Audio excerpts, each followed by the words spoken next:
Yeah, I was on the trainer this morning, so I didn't get to enjoy the sunshine as much, but got out for a little walk. So Okay, good. got to take up the trainer with Craig. He was the one that assigned that. Okay. Yeah, yeah, I And can. Craig, you did your homeschooling this morning with the little people. Yeah. Homeschooling's done for the day, and now we're on to work. All right. Well, I can't tell you how excited I am to have you here, Liam. Liam Donnelly, again, one of our best under 23 athletes in the country and quite an up and coming international junior as well. You were fourth in 2018 at the Brasilia Junior Pan Ams, 2017 Canada Games team member, and I may have this one wrong, I'm not sure. Two silver medals in the men's and the mixed relays, Liam, is that correct? Yeah, and individual bronze. And Yeah. an individual bronze. Fifth at the Sarasota Cam Tri and North American Champs. Numerous other top 10 placings, Cam Tri events, and a lot of international travel over the last few years. And you finished your second year at Western University, majoring in science, where you were a member of both the track and field and cross country teams. Welcome, glad you're here.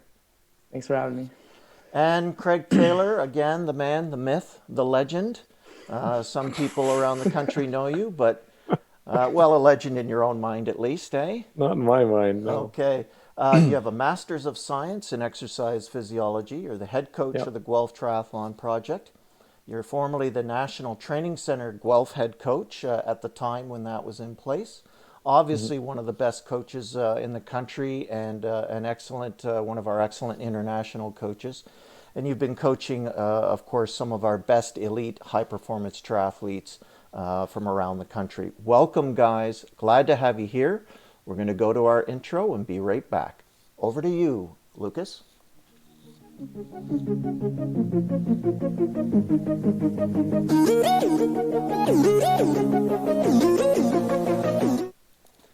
Welcome back, viewers. Glad to have you here. So we're going to get right to it. Liam, you were when we were off air there, you were just saying that your older siblings find triathlon very boring and don't really come out to watch a few races. So why don't we start there? You know, you're not following necessarily in the footsteps of a sibling that was doing this, so you weren't traveling around with them. How did you get involved in triathlon? Was it a parent? What led you into the sport? Yeah, so I've always been like big into sports. I was playing every sport I could, every school sport, and so I'd watch Sports Center a lot every morning. And I caught the end of the Beijing Olympics.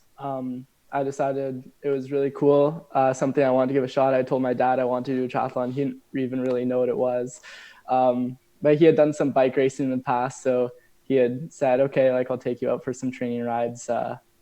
I needed to learn how to swim first, and I was already a pretty good runner just from soccer and stuff like that. So, yeah, it wasn't a family affair at all. It was kind of something I brought to my parents, and they've been kind of along for the ride since. But yeah, my sisters, I don't know if they're watching this, but I don't think they're shy about the fact that triathlon's not their favorite sport and they have better things to do with their time. So I kind of like it that way, though, honestly. Well, I guess everyone has their interests and gives you your space, right? Yeah. Well, but that is a little bit different because we certainly have seen many of our athletes sort of either have a transition from a level of what I call either age group swimming or there's a parent involved or a sibling involved. So for you to get involved just out of your pure interest and excitement is neat. How did your parents adapt to your interest in this? Because it's certainly got a commitment level and a little bit of travel in your youth years to training opportunities, etc. How did they manage? Yeah, so it was a lot easier that I started really young. I did my first one when I was 11. And so it was a really gradual shift to kind of the international travel. So the first year I just did a couple like local, it was called Tri Kids at the time. And like it wasn't that big of a commitment. I was still playing other sports. And then as I kind of saw some success going into high school, I quit all my other like club sports to focus on triathlon. I still did some school sports to keep it fun and to make more friends. But yeah, it was kind of super gradual, and they've been super supportive with everything throughout my whole life. So it wasn't really anything new for them having to drive me to practice and stuff because they were used to that.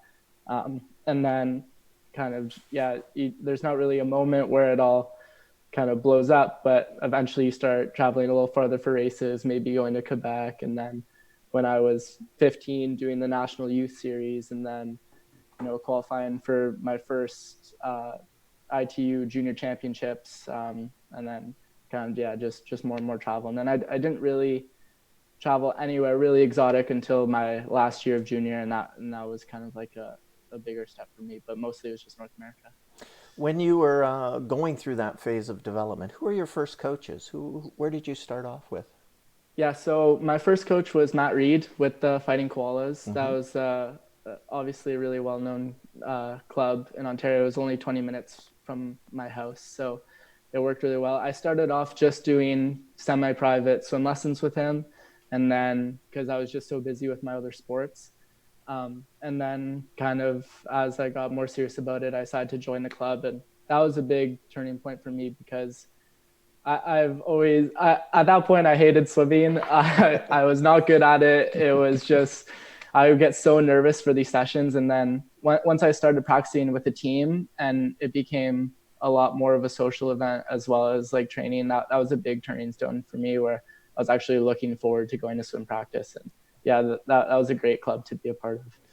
I believe I read somewhere in an article, and it may have been two separate articles or one together from a couple years ago, where you had described when you signed up, maybe when you were quite young for one of your first races, and you really didn't know how to swim that well, so you went to the hotel pool. Yeah, I couldn't swim.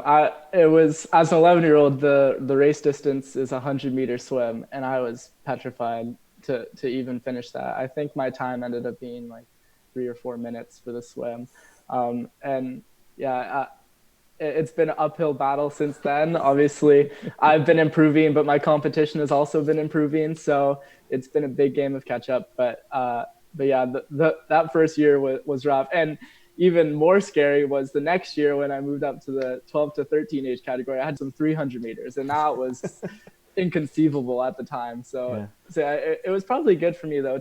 I was challenged by the sport early on, even though I was having some success. So it was still not easy. It didn't come easy. So. But it's also a great message for any viewers that have connections to younger kids, because I'm not sure if a lot of younger athletes are watching this, but those that maybe don't have a high efficiency in swimming just yet don't have to worry, and that, as you're saying, you worked on it and you got better. So I think that's a very, very good message for young athletes that are watching, or parents that may be wondering if their kids would get interested into it. At what point did you make the shift from Matt Reed and the Koalas to working with Craig? Did that occur as you exited high school into choosing university, or when did that occur to your Yes. relationship with Craig? So I actually only started working with Craig after my first year of university. So it's been 2 years now. In the time in between, I kind of bounced around coaching. I went from the koalas to kind of a more specialized approach where I was swimming with a swim team, the Guelph Marlins. I was running with a track team, Speed River, and I was cycling mostly on my own, but sometimes with Speed River Cycling Club. And I thrived in that environment, especially with the track club, where I could run with people who were faster than me and like very well accomplished in their own sport. But I was still kind of self-coached, I guess, for like my holistic triathlon plan. And then bounced around with some more kind of extra help with some other swim coaches, Cheryl Ross, Kent Krakauer. And then after my first year of university, I was going into my last year of junior, and I had some pretty big goals, and I kind of decided I couldn't really do this on my own anymore. So I approached Craig just to kind of talk things through. And we sat at a Starbucks, me, my dad, and Craig. And after that chat, I kind of knew I wanted him to be my coach. I didn't even know if he'd want me to be an athlete. I know he didn't take on any juniors at that time. So, but I knew right then, like all any anxieties that I had about kind of putting my faith into a triathlon coach, he completely diminished any of those worries. So yeah. That's great. And so leading into that, Craig, you go to this Starbucks meeting, and I think it was somewhat poignant that Liam has mentioned that you hadn't necessarily taken on a lot of juniors at that time. Could you expand on that for us and how the meeting went and how that relationship developed and what your plan was? Um, yeah, we just didn't have any juniors at that time. I'd coached juniors before, a lot of juniors, when I was in BC years ago, and then in Ontario, we just didn't have any in the squad at the time. Um, so I was familiar with the context. I knew what we were specifically talking about the upcoming what was called Cam Tri, and now it's called PACCO, but which was a qualifying race for the World Championships, and sort of transitioning from last year junior to first U23, and those sorts of things. So it wasn't. It was more just contextual that the group I had at the time, they were all, I wouldn't say that much older. They're all way younger than me, but we didn't have any juniors in the group. So early on in my time in golf, most of the group was juniors. There were years when I had up to half the group as juniors, but if you're coming to university, usually in your last year or two of junior racing, that's usually when I'd run into these athletes. And that just happened to be the context at the time. So it just wasn't a recent thing. And you try to think about if you're going to bring an athlete into the squad, how they'd lined up and how you can serve them, and who they'd be able to work with, and all those things. So from that context, I think we had some fairly strong guys in the group at the time. So it was probably more along the lines of, being younger and earlier in your development, some of the loads might have to be modified. But in terms of the coaching, I'd done it before. Okay. And for you, Liam, making that adjustment, because as you described, like I think many triathletes, they sort of, without belonging to a dedicated club, they find the pockets of training environments that suit them, and you had followed that path. What was the biggest adjustment you found that you had to make going from, getting your swimming instruction from one segment, track club another segment, and integrating it through self-coaching into active directed coaching from Craig? What do you find was the biggest change? Yeah, well, one of the reasons I was actually nervous to have a triathlon coach was because in university, like I was so busy, and I really enjoyed having the freedom and flexibility of like completely making my own schedule. And then starting working with Craig, he makes it really easy. He wants us to be in school. He completely supports that, and he's willing to be flexible. He's willing to like make a customized program for you. So I didn't find actually making the schedules that different. Let's say there were some differences in training methods, like any track club trains differently than the run training in a triathlon club. And Craig is super low ego. He's not married to any of his philosophies, and he wants a lot of feedback from the athlete, and he wants you to have a lot of ownership in the training process. So Craig made it really easy actually to adjust to that. And I didn't find it difficult. I just found it great to have someone kind of looking at the big picture and not just smashing training day to day. Great, great. One of the things that we talked about at the very beginning was coming through your career, you had what I think is a great opportunity for many athletes. You qualified for the 2017 Team Ontario Canada Games team as part of your development. And as you mentioned, you weren't quite working with Craig at that time. But can you describe how you felt representing Ontario at those games and what that experience was like, since it's coming up hopefully in another year for many athletes? Yeah, if you ask anyone who's went to the Canada Games, you know just how impactful it is as a developing athlete. And especially so in my year, I had like a great group of athletes who I was already friends with, and then Greg as the coach who I'd already worked a lot with through Team Ontario and stuff like that. So it was the experience of a lifetime. Like even just beyond the races, like we were there for the opening ceremonies, and like the Prime Minister was there and all that stuff, and like it really felt like a major games experience. And then getting to meet all of the other athletes from other provinces and other sports too.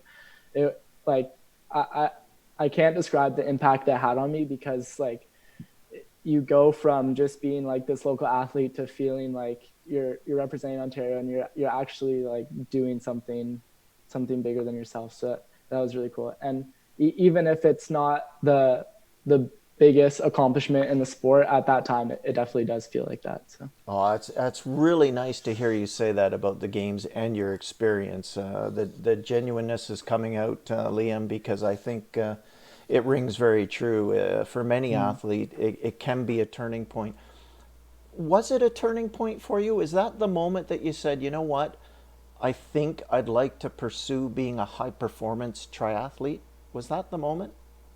yeah, I would say I'd already kind of made that decision in my head before the games, but it was having success and like getting three medals, what was a lot of validation to me that I could actually translate some of my potential that people have told me that I had into actual performance. Because you know, especially for me as someone who was always kind of playing catch up with my swim, like you're playing a long game, but eventually like you want to see some good performances. And to finally kind of like be on the national stage and like competing for medals, it gave me a lot of validation that I was on the right track, and it gave me a lot of motivation to keep pushing. That's fantastic. We'll shift back to then, exiting that time frame. You're exiting high school, and you're making this big decision around post-secondary education. We've certainly seen over the last few years that the NC2A has put a bit of an investment into recognizing, obviously, 6 or 7 schools with formal NC2A female programs.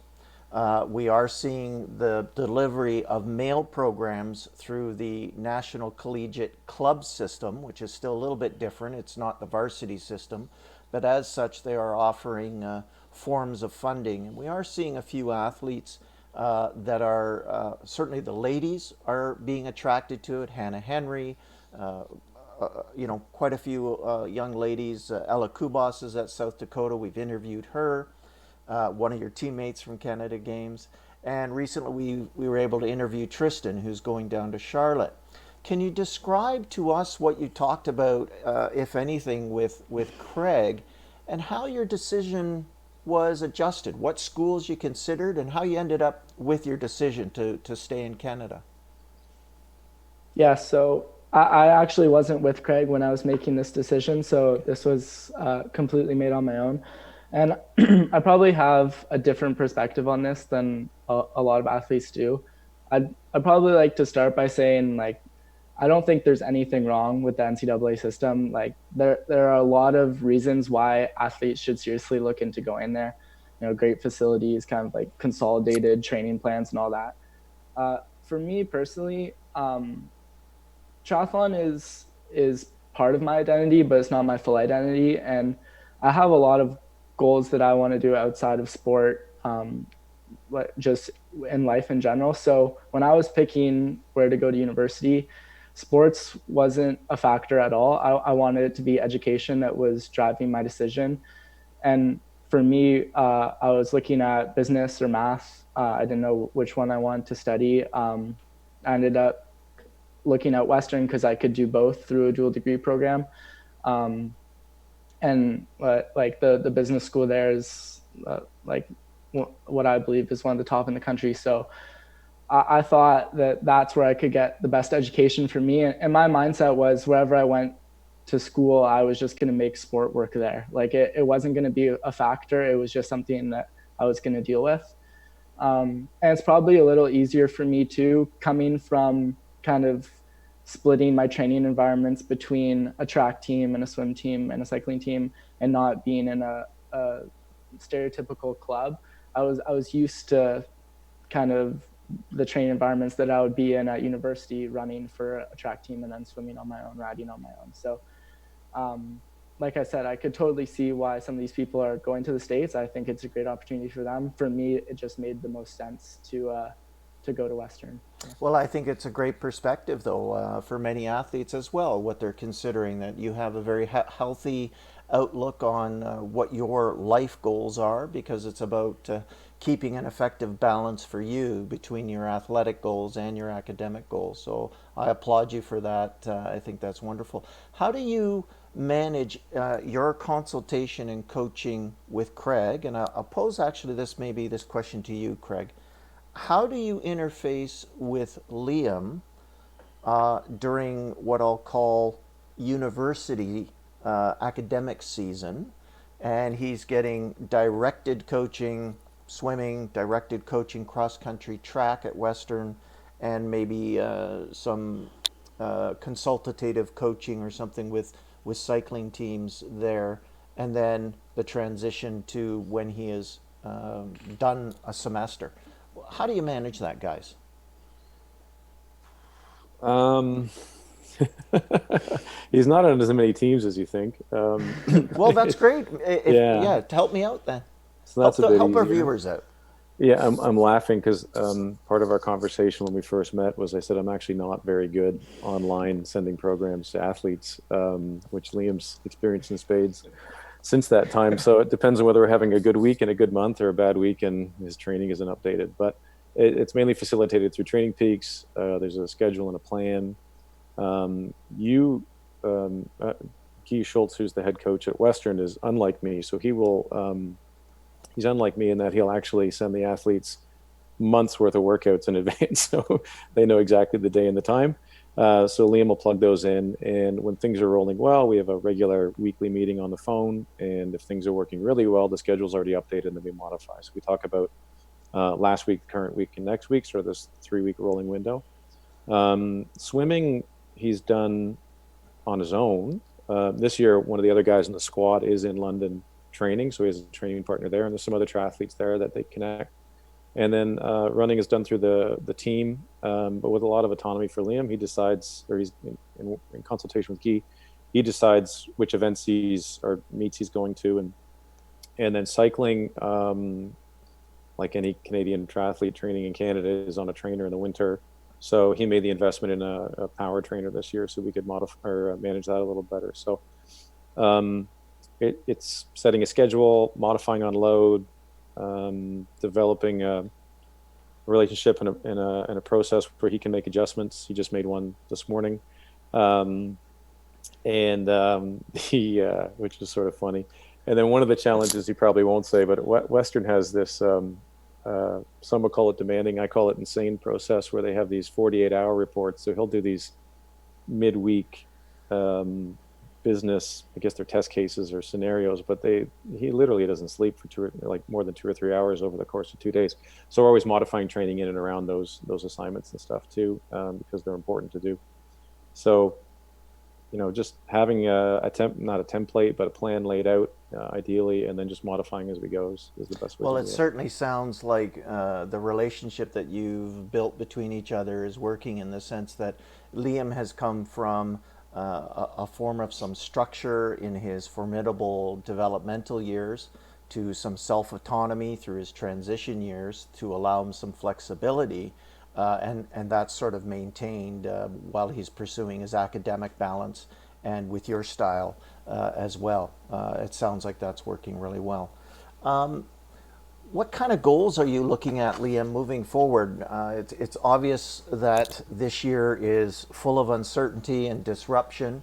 But what are you looking forward to, as we exit our or transition into a new normal with COVID-19 around us? What are you looking at 18 months down the road? Are you looking at 2021 now that that's been postponed? Is that something that piqued your interest? Do you think within your development that's something you're going to push for? What do you think? Yeah, so I think for probably any ITU triathlete, the end goal is the Olympics. Like everyone wants to qualify for the Olympics. So Craig and I didn't really think that 2020 and even now 2021 would be in the cards, just because the world ranking process is like it's such a long process just to get into races, and it's like a 2 year rolling world ranking. So We kind of look at 2024 as maybe a goal and work backwards from that. So like you need to target Commonwealth Games or U23 Worlds, etc. So as of right now, Craig and I kind of had a call at the beginning of this whole crisis, just to talk about our training plan and how we're going to deal with this and with no races this year. And I told him like my biggest motivation right now is just getting better. I know that as a developing athlete and as someone who's looking long term at these races, the biggest thing for me is just to get better each year. So I can do that with or without races. So that's kind of how I'm dealing with the short term. And then nobody knows what's going to happen. Like the grand final this year has been canceled. Who knows what's going to be even happening next year. So really all I'm trying to do now is just train hard, get better, and go from there. Craig, what have you identified with Liam without giving away what I'll call, coaching athlete relationship secrets? But what specific skills or areas of improvement have you focused on that you want him to pay particular attention to during this time? Oh, right now. Yeah. There's a bigger conversation when we started and looking at longer term. To me, it was athlete led a little bit. Like we knew we'd be down for a while and likely lose most or all the summer, and now it looks like it might be longer than that. So it was a question of where are you at with school? Where's your motivation? Are we do we need a break? Are we maintaining until the weather gets nicer, or is this an opportunity to push? And I can't make an athlete want to do something. Motivation has to come from them. So at least what he said here is, he said, I see this as an opportunity to just really double down and do some great work, because part of the background is he's self-employed all winter or summer, so he's working as hard in the summer at the job he's created for himself, which is mainly physical labor, as he is in school during the year. So he does adapt to training and he can manage big load, but we're sort of in this opportunity right now where he's homebound and he's not swimming like most athletes, but he's also not loaded. So we can do some other things in cycling and running and home strength program to sort of push the ball forward. And actually, we've been able to do that so far. And one of the big demands in U23 male racing, women too, but in U23 racing is there's a lot of U23s, a good handful of them anyways at the international level, that are fully capable of stepping into a WTS and delivering a bike effort that matches the older peers. And it's a huge jump from junior. So as much as we need more start speed in the swim, and technical refinements on the swim and all that, there is this sort of big brute force requirement for cycling. So this time lends itself to doing that. He made the investment in equipment in the winter, and then motivation and focus wise on getting that sort of work done. So that's what we're doing. What are you self-employed as, Liam? Nothing spectacular, just basic yard work. A lot of physical labor for people who are uninterested or not willing to do it. Yeah. Good for you. Yeah, but kind of underselling it, that stuff doesn't fall into your lap, right? You might get a few neighbors who are interested, but unless you're organized, unless you're talking to potential clients, unless you're billing, that stuff doesn't get done. So it's not like plugging into a part-time job where you punch out when you leave and somebody gives you a paycheck. There's more to it than that. Oh, it's self-led, self-directed. It's entrepreneurism, and it's not easy to get to be a self-starter, actually. So good for you, Liam. And that's exactly why I did it, actually, so I could work it around my training and all that. Good for you. How's your experience at Western been? Give us some background on that the last couple of years. Yeah, it's been absolutely great. They say that university or college is the best couple of years of your life, and I would have to agree with that so far. It's been really, really hard work, but it's been a great time. I'd probably have to give a quick shout out to my coach at Western, Guy Schultz, just because of the way he's handled my situation where my varsity sport isn't really my primary sport. He's been I couldn't have asked for more from a varsity coach than he's given me, and he's been so supportive through everything with sports and also just with personal things. So uh, yeah, it wouldn't be the same experience, I don't think, if I didn't have him and Vicky Crowley and Jan Takahashi as coaches there. But yeah, other than that, it's really hard work balancing school and what is almost like a full-time job with training. There's a lot of really, really long days. There's a lot of early mornings. There's a lot of late nights, and you need to really want it to make it work, but it can definitely be done. What does what does a typical week look like for you between school and all of your training? Can you give our viewers a semblance of what a 20 year old athlete that's in university is going through that's so self-directed?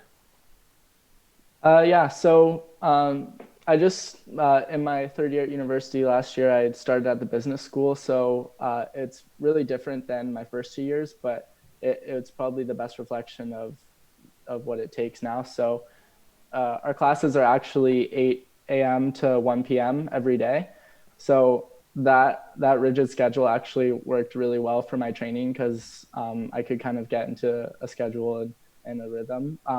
But that also meant that there was a lot of early mornings. So pretty much every day during the week, I was up 5:30, in the pool at 6 to 7:30, and then and class from 8 to 1, and then come home, get some lunch, and I guess by the time you're coming back for lunch, it's already been an 8 hour day, and then you've got either varsity practice at 3:30 or a bike session or both, and lots of schoolwork. We at Ivy we do the case study method, so we have 3 cases a day that usually take at least an hour to read. So it's jam packed. And then for me, uh, it's really important that I'm happy. To be training and doing school well, I need to be happy. So I've recognized that I can't feel guilty about taking time for myself to hang out with friends, my girlfriend, um, talk to my family, stuff like that.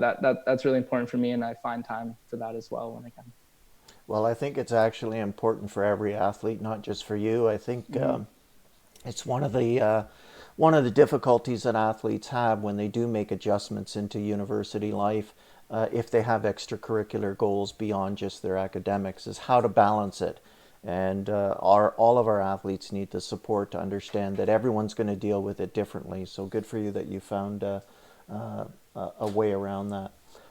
So we certainly can't avoid the conversation about COVID and what it means right now and the pandemic and where we're at.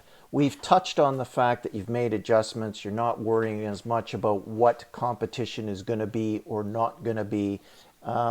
What is your typical day looking like now when it comes to training during the COVID pandemic time? Greg, did you want to talk about this or should I? You can. Yeah, you Okay. can start. Um, I would say we've definitely we're still training hard first and foremost.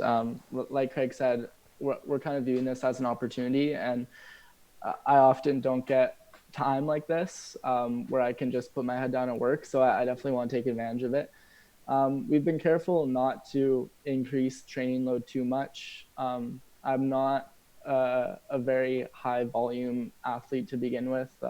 Throughout high school, I only really ran 3 times a week, and and even now we're still managing uh, just niggles here and there when the run volume gets too high. So um, we're running probably, I don't know, maybe on a hard week seven times, but probably 5 days, and doing doubles on workout days, and then riding probably um, 10 to 10ish hours, maybe more, maybe less. Yep. Um, Staying a lot on the trainer because it's just safer, first of all, for like to keep the hospitals and stuff open for those who need it, but also we found that like it's the way to get strong. Like if you ride 2 hours on the road or 2 hours on the trainer, you're keeping the chain tight, you're pedaling for the whole 2 hours on the trainer. And you get that kind of brute force that Craig was talking about earlier that's needed at these higher levels of racing. So I found a lot of gains from riding on the trainer, and I'll probably keep riding on the trainer for a bit now. Good for you. Um, what have you found has given you what have you found within yourself, Liam, that's given you such a great sense of self awareness and self confidence? That's certainly what I'm getting from this great discussion with you. How have you developed it, and how have you gotten so confident? Uh, I would say a lot of it might actually come back to the fact that I was never a good swimmer, and that struggle forced me to be really patient with myself, to have a lot of belief in myself, and to really look long term, and to be okay with delayed gratification. I knew that, you know, if I keep working, I'll get better, and I'll start to make these front packs or whatever. And like from the entire time I've been in the sport, I've had to deal with that. So now moving into a season where we might not get to race, it's like, well, I didn't even really, like, I cared about the season, but that my main goal was still 4 or 5 years down the line. Like I've always said, and even in junior racing, I don't want to be the best junior. I want to be the best senior. Like that's what really matters. And so, I mean, it's kind of all I've known in this sport is biding my time and working hard and waiting and having that belief in yourself that through this work, the results will come later. Okay, that's wonderful. I loved hearing that from you. The next thing I want to ask you isn't something we really prepared for. It's sort of coming from a little bit of background of the other interviews and learning that we've had over the last few weeks. So we were fortunate enough to have a great conversation with the leadership and technical leadership at Trican last week. One of the things that Eugene Liang, the high performance director, alluded to was that they have a goal at Triathlon Canada to change the culture of triathlon, Canadian triathlon sport, to develop a competitive hardiness and a resilience and a stability. Is that something both, the question to both of you, starting with Craig? Craig, do you feel, would you agree with that assessment that there's a lack of hardiness in our current stable of athletes? And you know, what do you think it is that we need to continue to do to move forward? It depends on how you define it. Writ large in the community, no. Yeah, I just think we're such a small group. I don't think. I think these kids are working hard. If you want, you mentioned Liam's confidence, and I don't find him to be a overly brash or outwardly, super confident.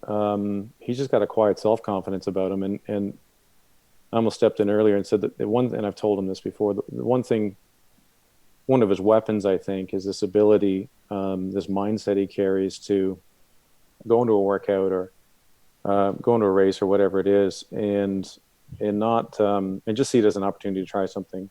And it's sort of the same characteristic I've seen in some more senior athletes I've worked with who've done well internationally, is that they don't live or die by how they did on a particular day. And if they get quote unquote beaten in a workout, they see it as an opportunity to get better, that they're in the training group they need to be in. And it just, either by luck or by his personality, Liam did that day one. The first day he ever joined us for a session was a bike workout. And I don't think he'd been home from school for more than like a day. I also had just gotten my yellow fever shot, so I was pretty sick. So he was just off exams, and we're doing this really hard workout, and we're like, and I didn't do it to haze him or anything. Explain the session, explain the challenges of it, and he just went in and did it, and he did his best, and then I think he got dropped at some point, but he wasn't hanging his head. It was just like, that's what I'm here for. That's what I came for, and to me, that's a hardiness and that's a resiliency, and it'll pay off in the future. Um, I think athletes do need exposure to what the international demands are for sure when it's appropriate. But we're certainly coddling athletes and not being open and honest with them is not going to help them, because they're going to step onto an international line. It's their name on their backside, and they're going to race against 50 or 60 other people from around the world who want to beat them. But having said that, I think most of our triathletes are pretty tough, especially if they're sticking with it. We just heard about Liam's experiences in school and training and what sort of organization dedication that takes. So I think that grit's there. To me, it's very Canadian anyways. And it's about, having the time and the space and the belief in these kids to give them some opportunities and let them develop. It's a long game when you're getting athletes ready, and the more athletes we have involved, the more that's going to show. Thank you. One of the things that Eugene had mentioned, one of the phrases he used, Liam, was, "You don't know what you don't know," and he repeated that in the sense as what Craig had just mentioned. Do you think that it's valuable for our sport to consider that our athletes do need to have not just continued international exposure, but more international exposure through these developing junior years? Would that be something that you feel is important for sort of your development, not only now, but maybe in the last year and a half? I would say there's pros and cons to Eugene and Trican's perspective on this. I'll take the example of Junior Worlds in my last year of junior. So Worlds had been like my goal for my entire junior career. And I think because I had worked so hard to get there, and because it was hard to get there, and I felt like I had earned my spot there, it meant a lot more to me. So I do see the value in kind of not just letting anyone in any race. At the same time, I learned a lot of valuable tactical lessons during that race, which if I had maybe learned those at previous races, I could have used them to get a better result there. So I think that there's pros and cons to both. I think what Eugene wants is they don't want it to be easy, and they want athletes to earn their spots at races, and they don't want to just send athletes to send them there. They want to send them there for a performance, and I completely understand that. At the same time, I think that race experience is actually valuable. Like a lot of people talk about this was like a learning experience, and it kind of seems a little fluffy, but I actually believe like you can learn a lot, especially at these higher level races. Like for me, that was the first time competing against athletes from Europe, from Australia, and like they race differently. And so there is value in both perspectives, I would say. So I'm not the high performance director at Trican, so I can't make that decision. But I think for any athlete, if they keep working hard, then those opportunities will be presented to them either way. So. Well, it's difficult, and I think you answered it well. There's pros and cons to both, and it can be a catch-22. A national level of programming wants to see a culture of excellence through resilience, repeatability, and stability, but you've got to develop that. And in order to develop it, you've got to put the necessary resources in place and give athletes opportunities to learn those skills. You can't always just expect them to have it before they've learned it. So it's very good that you both explained it so well there. Thank you, Yeah, guys. there's something Liam just mentioned there, and I remember that debrief after you came back. You're the one who solved the crux of what happened in that particular race. So there's some good research around. It's retrospective research with adults who were either super high performers, I forget the exact term they used, which was medaling at the World Championships and Olympics and winning on the biggest stage, or their peers who are racing at the same level but not quite achieving, and they're still top 8, top 10. And then the sort of the people who never made it, didn't convert to national, international, or a senior international performance, but had the same sort of pedigree as a developing athlete. So, they all look the same or similar as teenagers and young 20s. And for some reason, these super performers sort of express themselves, and then there's the main body, and then the people who didn't make it. And there's 2 or 3 papers that came out about these athletes. And the first one sort of identified that one of the things that seemed to be, and I'm paraphrasing, it's been a while since I've read it, but the idea that one of the things that seemed to differentiate the highest performers was that they'd had some sort of trauma or setback in their life. And it may have been deselection, but it could have easily been divorce in their family, or, things like that. And it somehow toughened them up. And further studies actually by the same group, didn't find that to the same degree. But what they actually identified, which was much more nuanced, it wasn't that the super performers had rougher lives per se. It was that the people who performed the best, as one of their characteristics, seemed to have the ability to learn the lesson, reflect and debrief, and then be inspired to get better. And really, that's how you can go to Worlds 10 times, and if you don't learn, if you don't reflect, if you don't debrief, if you haven't realized what the message is in your performance, you haven't learned anything. Or you can go once and learn something big. And so Liam's got that ability, and I know lots of Canadian athletes have that ability. You had Tristan Jones on recently. He trained with us a bit. It's a while ago now, for a phase, and he's definitely got that mindset. So it's not just about having the exposure and the opportunities, which are important.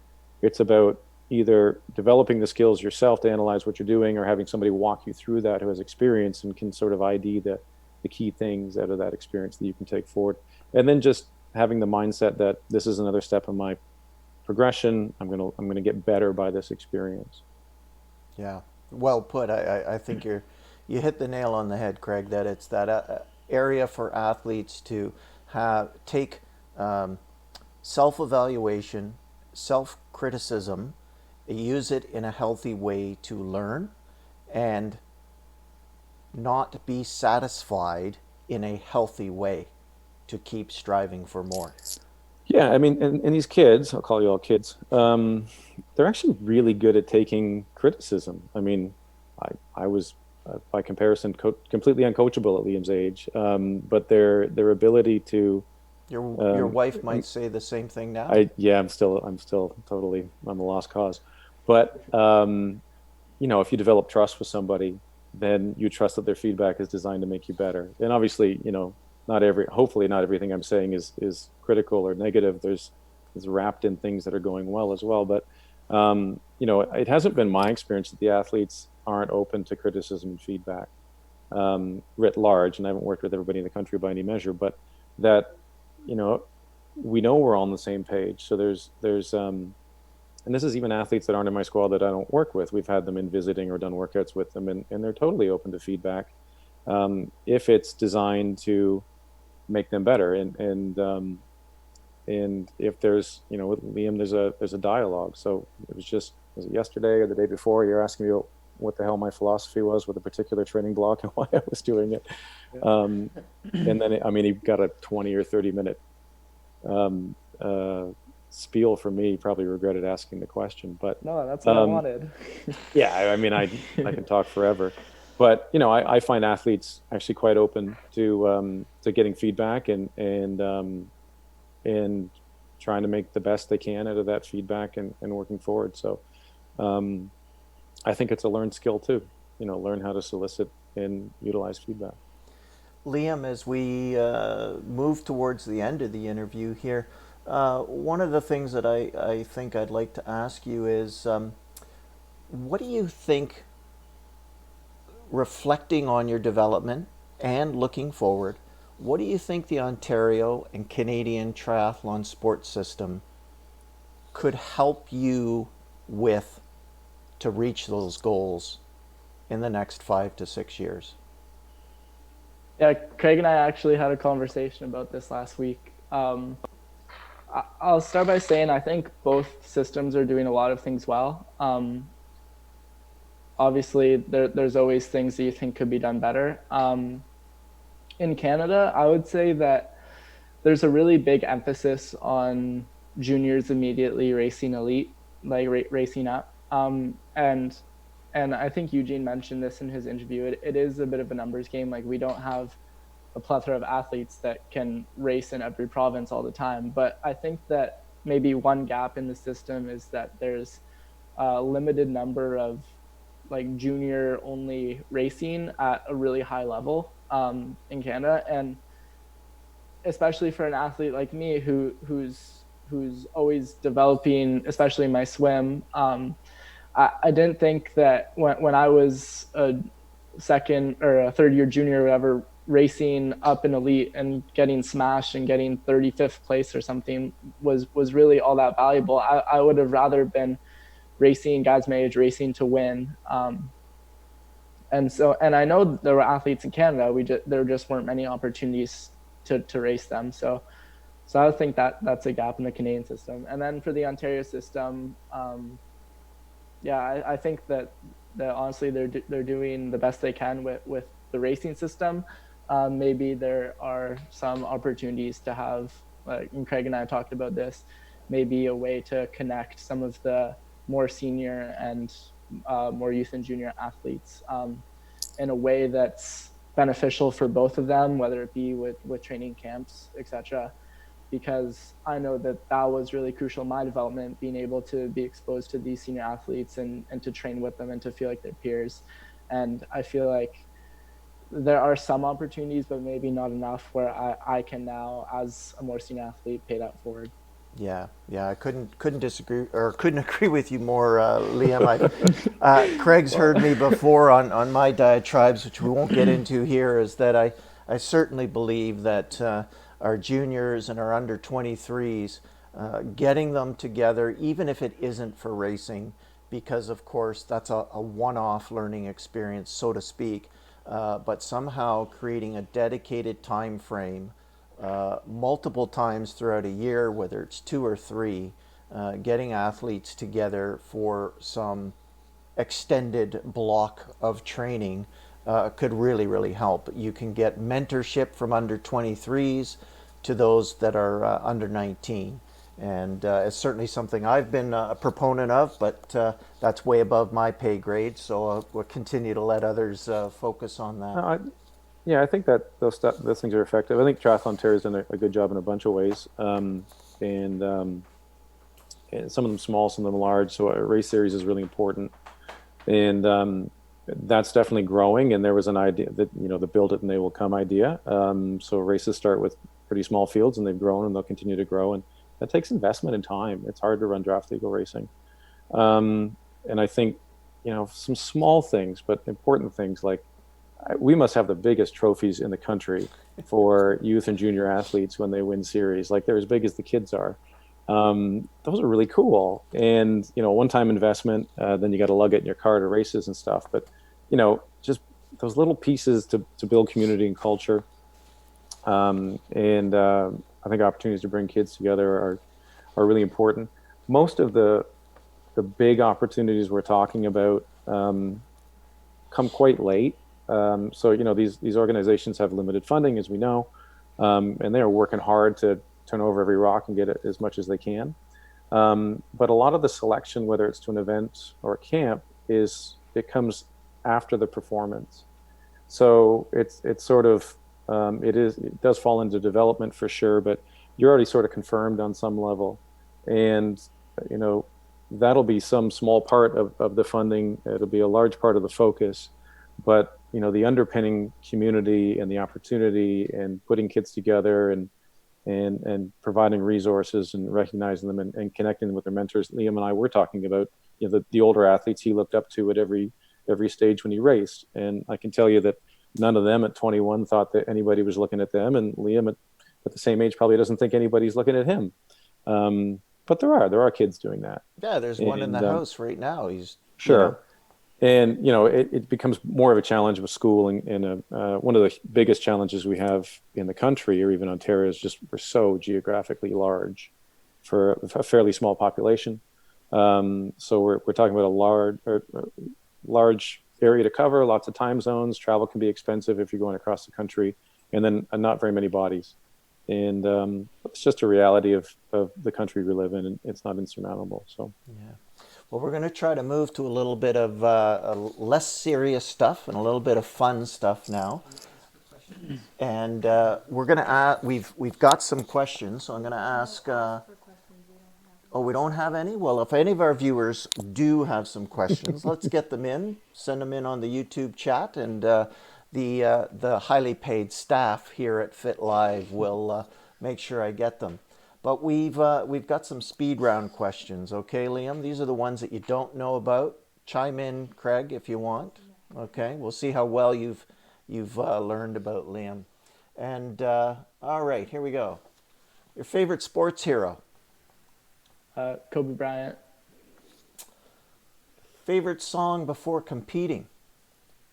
I don't listen to music before competing. Okay. Is there anything you wished would come back into fashion? Ooh. Uh, Bell bottoms? I haven't been around that long, so I'm not sure how much has gone out of fashion since I've been around. If not triathlon, what sport would you have been doing? Probably soccer, hockey. Okay. Favorite fast food chain? Globally local. Okay. So far, where is your favorite place to compete? Oh, have to be Gold Coast. Gold Coast? Okay. Yeah. You got to make a choice here between three options. Chips, chocolate, or ice cream? Chips, no brainer. All right. You got to make another choice. What would you rather do since you're such a self-starter? Vacuum the house, mow the lawn, clean the bathroom, or wash dishes? I guess mow the lawn because I'm the most experienced at that. that's your summer job, yeah. All right. Favorite brand of bicycle? If you got a Well, sponsor, you got to hit that one. I've got a Cervelo right back there. All right. Same thing with the bike. Mechanical or Di2? Mechanical, but I think that's more of a financial constraint. I've never tried DI2, so I don't really have an opinion on this one. All right. One piece of running equipment you just can't do without: training. My Nike Pegasus Okay, 35s. you like the shoes, eh? Yeah. All right. In your sport, I think this will be an easy one. But your favorite discipline out of the three? Yeah, running. Yeah. Okay. Yeah, very, very good. And what other questions have come in so far, Robin? We have one here. Oh, we've got some questions. So Robin's going to come over and. We have a comment from the name non-applicable. He said, or he or she says, Liam and Craig rock. So there's a little comment for you guys. And then They obviously haven't seen his high school picture, his high school basketball picture. I might have to just put that up on the next post. We That's should put really that and up. then that's for really not Liam necessary. From, who I'm assuming is your sister. Who is your favorite sister? Oh, who is your favorite sister? They're playing hardball. Tell them who asked. Yeah, Okay, who asked? Yeah, which one asked? Kaylee. Kaylee asked, who's your favorite sister? Yeah, to be honest, I don't think Alicia's gonna watch this, so I'll have to say Kaylee. All right. Oh, boy. You know, I Kaylee's, love you, Alicia. you're going to pay for that later. Wow. Well, again, I can't tell you how much this has been a great interview, Liam. You are obviously a very, very confident, motivated young man that has a lot of focus on a lot of goals, not just your athletic goals, but also your academic and life goals. It's really nice to see that balance in a young athlete. I think it's demonstrative of what Canadian athletes are all about. So congratulations, good for you. Keep that up. Keep working with Craig. Craig, thank you very much for being with us today. Yep, my you, pleasure. John. Thanks. And once again, thanks to Liam Donnelly, Craig Taylor. Before we go, Liam, are you signed up for the C3 25th anniversary online race with some of the VIP racers. Have you heard of that yet?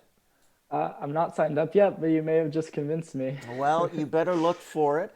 Barry Shepley out of C3 is putting on a virtual online race that is for predominantly fundraising and charity ride for the frontline healthcare workers. It's going to be on May 30th, and more information will be coming out certainly next week and as we get closer. If you go to their website at c3online.ca, you certainly can get all of the details on their front page and go to their more detailed page on that. So we're going to certainly plug that. Wish that C3 does well with that because it's a great cause. I know they have got Tyler Mislawchuk signed up, Matt Sharp, Lionel signed up. There's going to be a 30-minute interview with Javier Gomez for 30 minutes prior to the race that are any watchers that have signed up can watch the 2-hour show. It's going to be a great event, and again, there's going to be more details to come out on that. I think Joanna Brown has signed up for it already, Craig. Yeah, I think Domi's on there too. Yeah. Domi's on there as well, Dominika Jamnicki. So a lot of great athletes, male and female, and I'm sure maybe you might want to push the pedals, as you said, keep the chain tight and see if you can push the same power as Ed Veal and Lionel Sanders there. See if you can get in a sprint with them, Liam.